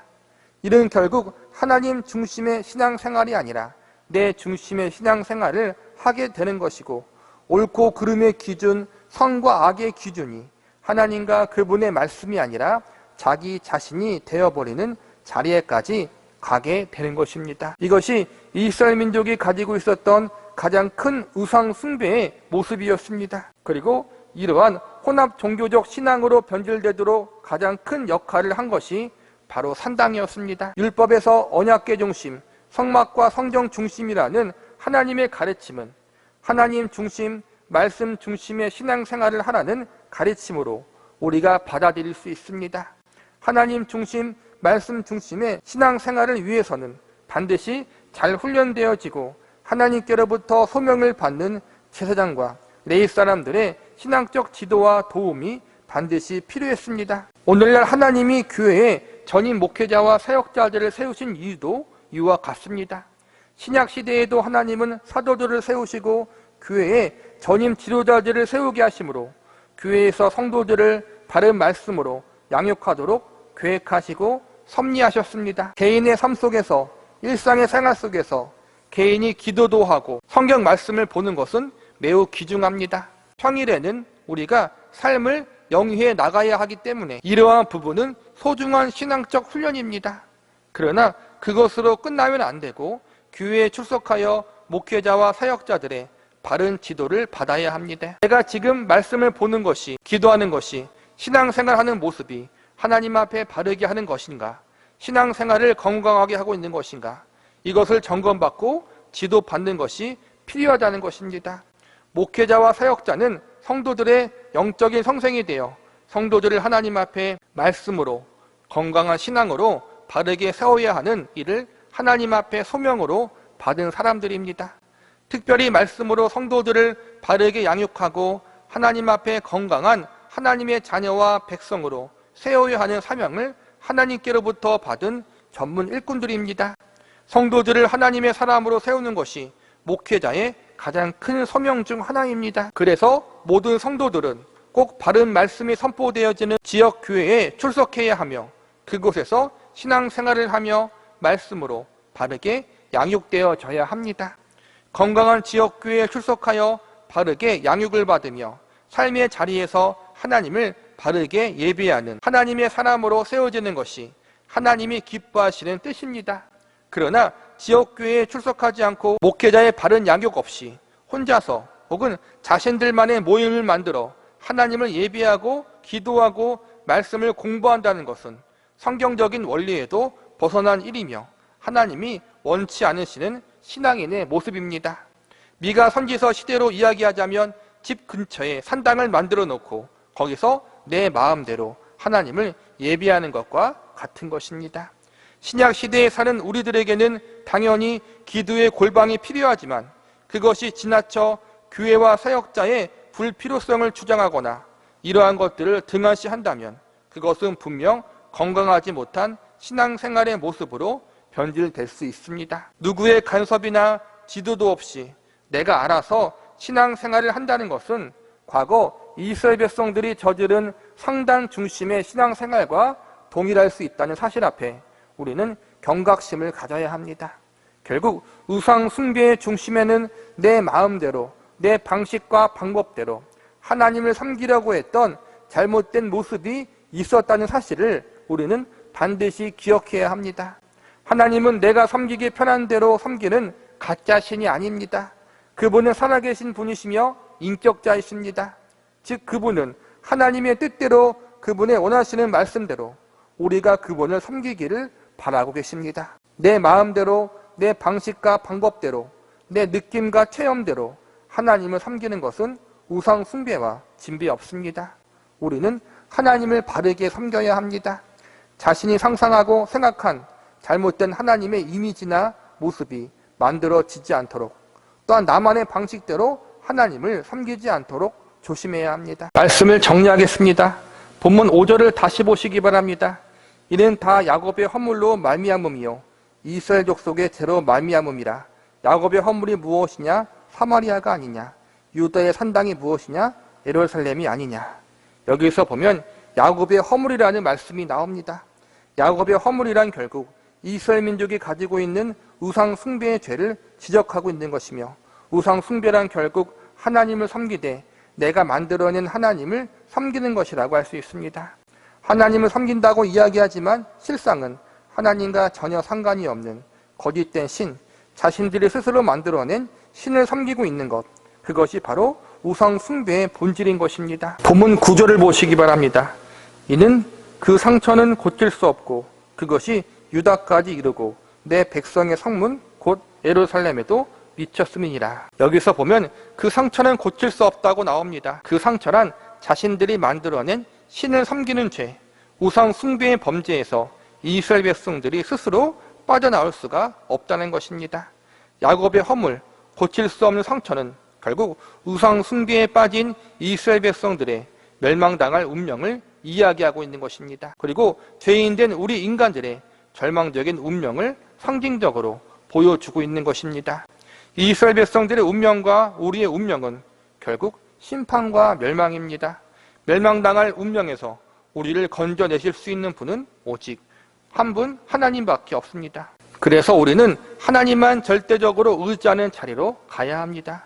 그냥 의지하는 자리로 가는 것이 아니라 하나님의 말씀대로 그분의 뜻과 그분의 방법대로 그분을 바르게 의지하는 자리로 가야 합니다. 하나님만이 우리를 우리의 죄와 죄로부터 오는 심판에서 구원하실 수 있는 유일한 분이십니다. 그러므로 우리는 하나님의 올바른 통치하심과 다스리심을 받는 자리로 가야 합니다.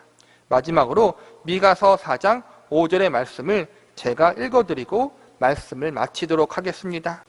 만민이 각각 자기의 신의 이름을 의지하여 행하되 오직 우리는 우리 하나님 여호와의 이름을 의지하여 영원히 행하리로다. 하나님 외에 다른 것을 의지하는 자리에 서지 마시기 바랍니다. 하나님이 우리에게 알려주시고 계시해 주신 성경 말씀이 근거가 되지 않은 것, 다른 것을 수단과 방법, 신비적인 체험과 느낌과 감정을 통해서 하나님을 알아가거나 그분을 예배하려고 하지 마시기 바랍니다. 내 생각과 내 뜻, 내 방법, 내 체험을 하나님 앞에 내세우지 않기를 기도합니다.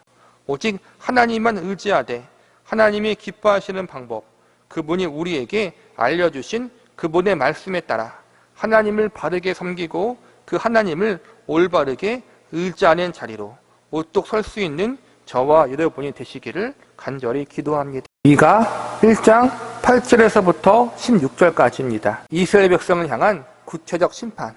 미가서 1장의 주요 내용은 이스라엘 백성들을 향한 하나님의 심판입니다.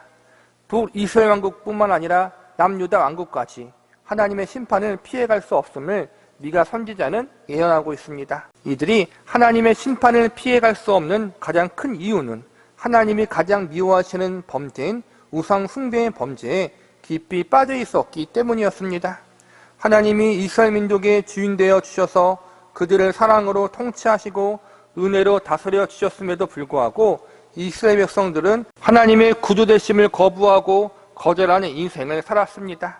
그래서 자신들이 마음대로 움직이고 조작할 수 있는 꼭두각시신 자신들의 기대와 소원을 이루어줄 가짜 신을 소유하기를 바랬고, 이러한 죄악의 마음에 우상 숭배의 범죄에 빠지게 만들었던 출발점이 되었습니다.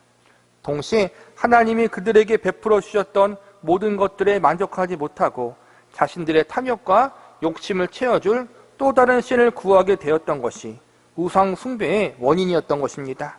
그래서 하나님은 하나님이 아닌 다른 우상들이 주인되는 인생이 얼마나 허무하고 고통스러운 것인지 친히 알려주십니다.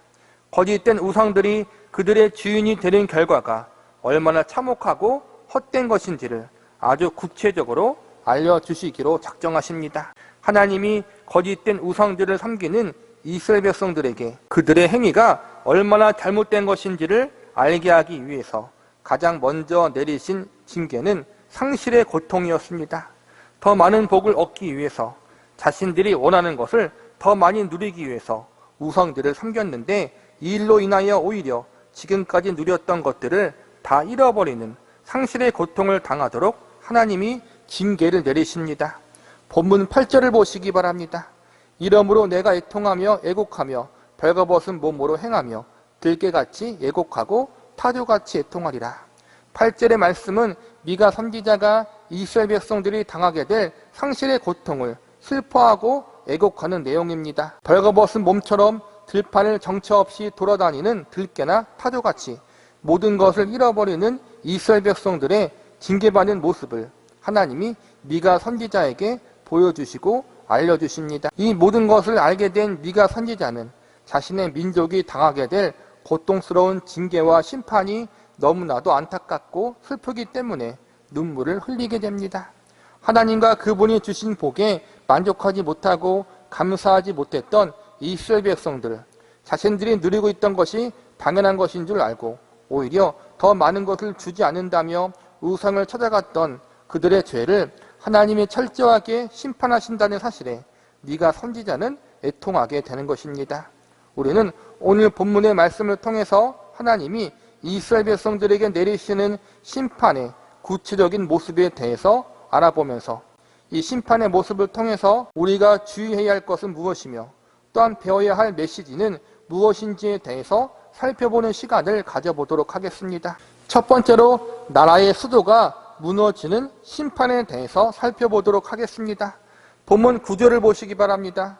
이는 그 상처는 고칠 수 없고 그것이 유다까지 이르고 내 백성의 성문 곧 예루살렘에도 미쳤습니다.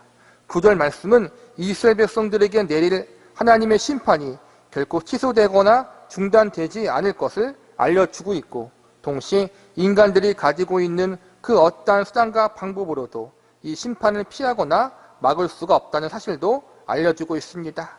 그리고 9절 마지막 부분에 보면 예루살렘에도 미쳤다라고 나왔습니다. 즉 하나님의 심판이 남유다 왕국의 수도인 예루살렘에 내려지기로 결정되었다는 것입니다. 6절에서는 북이스라엘 왕국의 수도인 사마리아의 멸망이 예언되어 있고 9절에서는 마침내 남유다 왕국의 수도인 예루살렘의 멸망에 대한 예언이 나와 있는 것입니다. 예루살렘은 높고 험한 산 위에 세워진 천혜의 요새입니다. 100명이 1000명을 막을 수 있고 1000명이 10,000명을 막을 수 있는 산성입니다. 남유다 백성들은 다른 곳은 다 함락당해도 예루살렘만은 함락당하지 않을 것이라고 굳게 믿고 있었습니다. 예루살렘은 원래 가나안 원주민들이 머물고 있었던 성이었습니다. 워낙 산지도 험하고 튼튼한 요새인지라 그 누구도 점령할 생각을 못하고 있었던 그러한 산성이었습니다. 그런데 다윗이 왕이 되자 이곳을 점령하기로 마음먹습니다. 그런데 다윗 왕이 볼 때에도 예루살렘 성이 천혜의 요새이다 보니 정면으로 공격해서는 승산이 없어 보입니다. 가나안 원주민들도 이러한 사실들을 알고 있었기 때문에 다윗 왕이 군사를 이끌고 왔지만 겁먹지 않고 있었습니다. 자신들의 성은 아무도 넘볼 수 없다고 믿었던 가나안 원주민들의 맹심과 방심을 틈타 다윗은 예루살렘 성 아래에 있는 지하 수로로 몰래 들어가 예루살렘 성을 점령했습니다. 다윗 왕은 전쟁에 능한 왕이었습니다. 그러한 다윗 왕이 정면으로 공격하지 않을 정도로 예루살렘 성은 견고한 성이었습니다. 예루살렘 성을 점령한 다윗 왕은 그곳을 수도로 정한 후에 기존에 있었던 성을 더욱 높고 튼튼하게 만들었습니다. 원래 튼튼하고 견고한 성이었는데 기존보다 훨씬 더 강한 성으로 만들어버립니다. 이렇듯 예루살렘 성이 매우 견고하고 강한 성임을 이스라엘 백성들이 모두 알고 있었기에 무슨 일이 있어도 예루살렘은 무너지지 않는다고 여겼습니다. 거기다가 예루살렘 성에는 하나님의 성전이 있었습니다. 백성들은 예루살렘 안에 하나님의 성전이 있으니 하나님이 지켜주신다고 굳게 믿고 있었습니다. 그런데 하나님이 미가 선지자를 통해서 뭐라고 말씀하십니까? 3절과 4절에 보면 하나님의 발로 밟아버려 모두 부숴버리겠다라고 말씀하십니다. 하나님을 하나님답게 섬기지도 않으면서 하나님께서 하나님의 성전이 있다는 이유로 예루살렘 성을 지켜준다는 잘못된 착각을 하고 있는 백성들을 향해서 착각하지 말라는 엄중한 경고를 전달하고 계신 것입니다. 수도인 예루살렘 성이 심판받아 무너진다는 것은 결국 남유다 왕국 전체가 멸망당한다는 것을 의미합니다. 하나님의 성전이 있는 예루살렘 성까지 무너지게 하신다는 것은 그만큼 이스라엘 백성들이 지은 범죄가 하나님이 보실 때 매우 심각한 수준에까지 이르렀다는 것을 알려주고 있는 것입니다. 계속해서 반복해서 배우는 말씀이지만 하나님은 오래 참으시는 하나님이십니다. 그러나 영원히 참는 분은 아닙니다. 하나님의 성전과 하나님의 백성들을 심판하시기까지 하나님은 죄를 간과하지 않으시고 철저하게 철회하시는 정의와 공의의 하나님이십니다. 죄를 미워하시는 하나님, 정의와 공의의 하나님이 기회를 주실 때 죄인들은 어서 회개하고 하나님께 돌아와야 합니다. 회개를 거부하고 하나님의 주신 기회를 거절하게 된다면 남는 것은 하나님의 성전까지도 무너뜨려 버리시는 하나님의 엄중한 그리고 준엄한 심판이 기다리고 있을 뿐입니다. 정의와 공의의 하나님을 만나는가 아니면 사랑과 은혜의 하나님을 만나는가에 따라 죄인들의 운명이 달라질 수밖에 없는 것입니다. 저와 여러분은 회개함으로 사랑과 은혜의 하나님을 만날 수 있기를 바랍니다. 두 번째로 모든 도시와 마을들이 남김없이 멸망당하는 심판에 대해서 살펴보겠습니다. 본문 10절을 보시기 바랍니다. 가드에 알리지 말며 도무지 울지 말지어다. 내가 베들레헴에서 티끌을 굴렀도다. 10절에 나오는 가드는 이스라엘 민족의 원수인 블레셋 족속의 중요한 거점 도시입니다. 가드에 알리지 말고 울지 말라는 것은 이스라엘 백성들이 심판받게 되는 소식을 원수들이 들으면 그들이 기뻐할 것이기 때문에 그들에게 하나님 백성들의 부끄러운 모습을 알리지 말라는 것입니다. 이 말씀은 반어법입니다. 하나님께서 범죄한 이스라엘 백성들을 원수들 앞에 조롱과 수치를 당하게 함으로 그들의 잘못을 철저하게 깨닫게 해주신다는 의미로 쓰인 말씀이라고 할 수 있습니다. 10절 마지막에 나오는 베들레헴이라는 예루살렘 근처에 있는 도시인데 이곳 역시 한 줌의 먼지처럼 흔적도 없이 멸망당하게 될 것이라고 예언하고 있습니다. 10절에 베들라브라라는 도시 이름이 등장한 후에 11절에서는 사빌, 사아난, 베데셀이라는 도시 이름이 나오고 12절에는 마롯이라는 도시가, 13절에는 라기스, 14절에는 가드 모레셋, 악십, 15절에는 마레사라는 도시 이름들이 나옵니다. 이렇게 도시와 지명의 이름이 본문 말씀에 기록되어 나온 이유는 크게 두 가지로 볼 수 있습니다. 하나는 그 시대 당시에 존재하고 있었던 도시들의 실제 이름을 거론하면서 하나님의 심판이 실제적으로 임하게 될 것임을 미리 알려주기 위해서 구체적인 도시의 이름을 기록하게 하신 것입니다. 또 하나는 이 심판이 실제로 일어난 이후에 후대의 사람들에게 하나님의 심판이 단순한 상징이나 꾸며낸 이야기가 아니라 역사 가운데 실제로 일어난 사건임을 확인케 해주기 위해서입니다. 정리하자면 하나님의 심판은 진짜라는 것입니다. 하나님이 거짓말을 하지 않고 하신 말씀은 반드시 지키신다는 사실을 알려주고 있는 것입니다. 본문 14절을 보시기 바랍니다. 이러므로 너는 가드 모레셋에 작별하는 애물을 줄지어다. 악십의 집들이 이스라엘 왕들을 속이리라. 가드 모레셋은 미가 선지자의 고향입니다. 미가 선지자의 고향까지도 하나님의 심판에 포함되어 있는 것을 알려주고 있는 것입니다. 즉 미가 선지자의 고향까지도 하나님의 심판에서 벗어날 수 없고 이는 결국 하나님이 이스라엘 민족 전체를 심판하시겠다는 하나님의 단호한 의지를 엿볼 수 있습니다. 보통 이방 민족이 다른 나라를 침략할 때 제일 우선순위를 두고 하는 일은 수도를 점령하는 것입니다. 수도를 빨리 점령하고 왕을 굴복시키면 전쟁이 끝나기 때문입니다. 전쟁을 하는 이유 중 하나는 영토를 넓혀 세금을 걷거나 적들로부터 조공을 받기 위해서입니다. 영토를 넓히거나 조공을 받는다는 것은 다른 나라를 침략할 때 무언가를 얻어낼 수 있다는 전제를 가지고 있는 것입니다. 그런데 이스라엘 민족은 어떻게 됩니까? 수도만 함락되고 끝나지 않고 변방의 작은 도시와 마을까지 모두 침략당하고 파괴되어 버립니다. 모든 것을 파괴해 버리니까 세금이나 조공을 받지 못하게 되고 결국 전쟁을 통해 아수르 제국이나 바벨론 제국이 얻는 유익이 거의 없게 됩니다.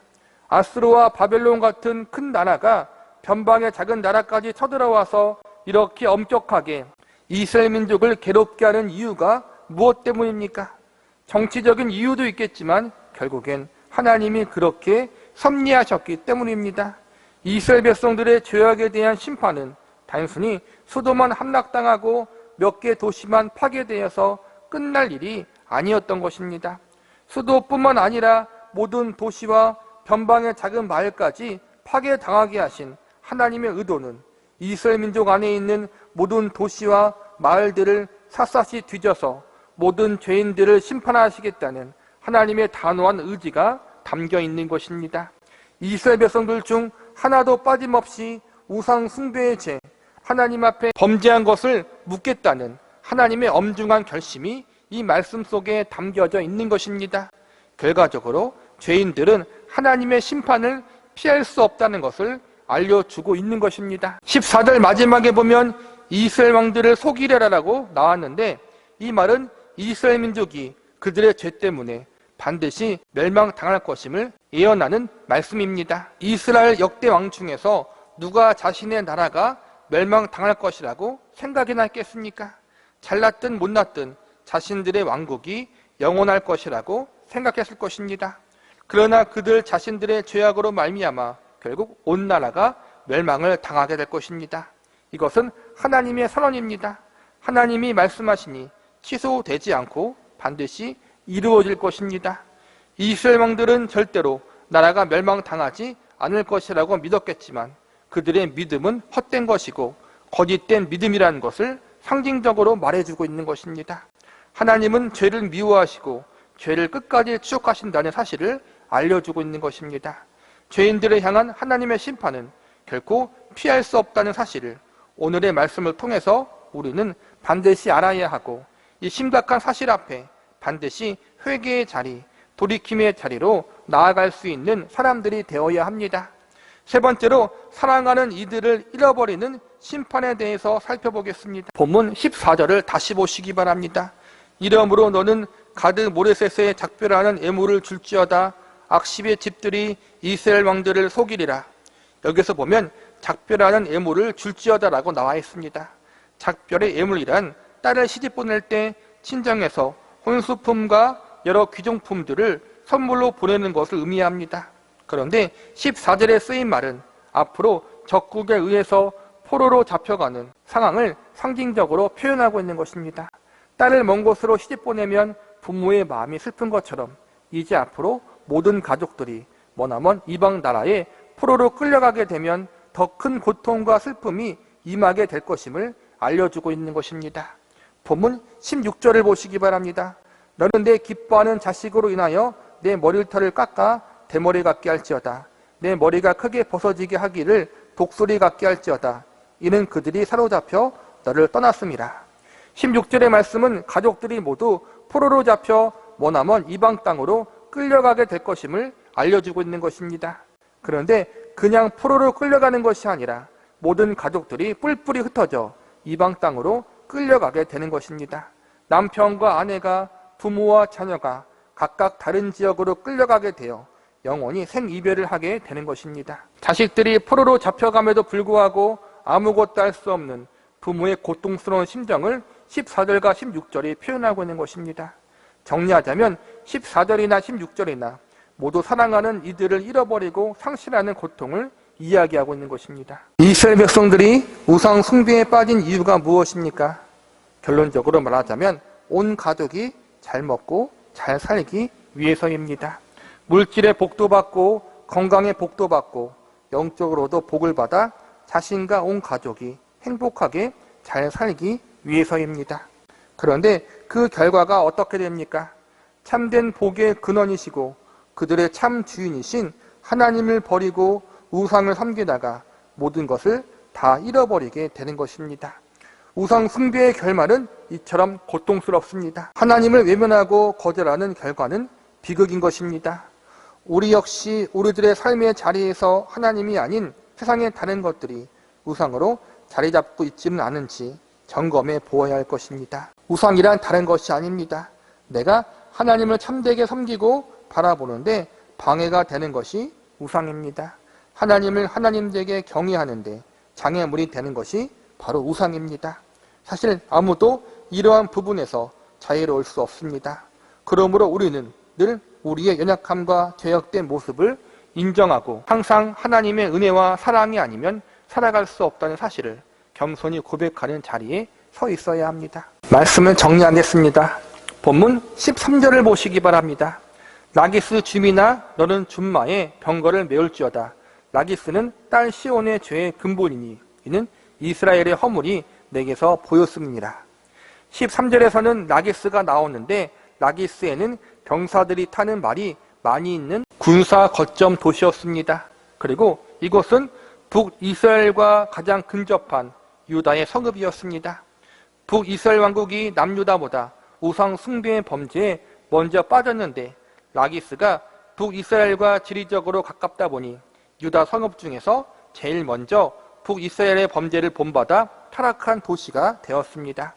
위에서 하나님이 도시와 지명의 이름을 구체적으로 기록하게 하신 것은 하나님의 심판이 진짜라는 사실을 알려주기 위해서라고 말씀드렸습니다.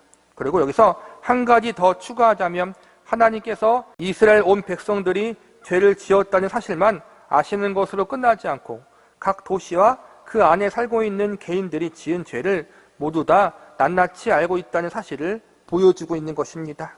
라기스를 언급하시면서 시온의 죄의 근본이요 이스라엘의 허물을 보았다고 말씀하신 것은 라기스라는 도시가 유다 왕국의 도시 중에 제일 먼저 우상 숭배의 진원지가 되어 다른 유다 성읍들을 우상 숭배의 죄악으로 물들게 만들었다는 것을 하나님이 다 보고 있고 알고 계셨다는 것을 증언하고 있는 것입니다. 남쪽 유다를 타락시킨 근거지이기에 하나님이 그만큼 더 엄중하게 심판하실 것이요 그 안에 있는 군사 용도로 쓰인 군마들도 제대로 싸우지 못하고 도망가는 일에 쓰일 정도로 손도 못 쓰고 적들에게 당하게 될 것임을 알려주고 있습니다. 우상 숭배의 범죄 자체가 심각한 죄이지만 그것을 앞장서서 제일 먼저 받아들이고 다른 이들에게 전달한 것은 더 큰 죄이기에 하나님이 더 엄중하게 다스린다는 것입니다. 본문 15절을 보시기 바랍니다. 마레사 주민아 내가 장차 너를 소유할 자로 내게 이르게 하리니 이스라엘의 영광이 아둘람까지 이를 것이라.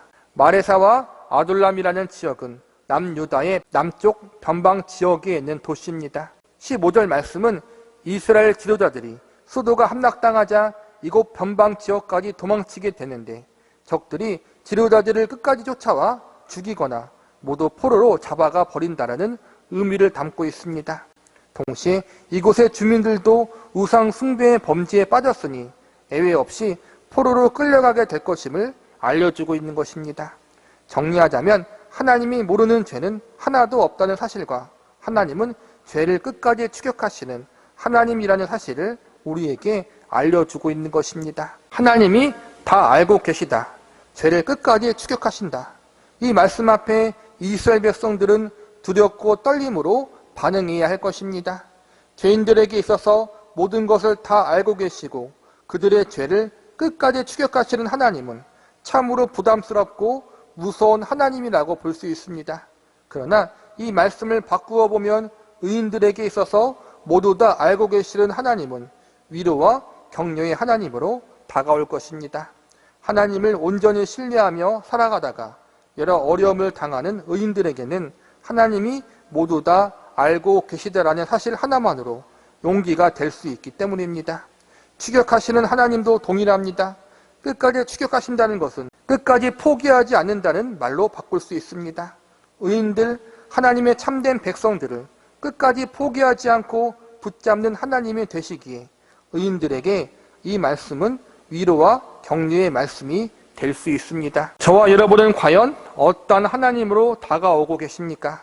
두려움과 무서움의 하나님, 심판의 하나님이십니까? 아니면 위로와 격려의 하나님, 나의 한숨과 눈물을 아시고 나를 포기하지 않으시는 소망의 하나님으로 다가오고 계십니까? 우리가 어떠한 자리에 있느냐에 따라서 그 하나님이 심판의 하나님으로 다가오느냐, 위로와 격려와 평강의 하나님으로 다가오느냐가 달라집니다. 물론 죄 없는 인간은 존재하지 않습니다. 우리 모두 죄인이요 심판당할 운명을 가진 사람들입니다.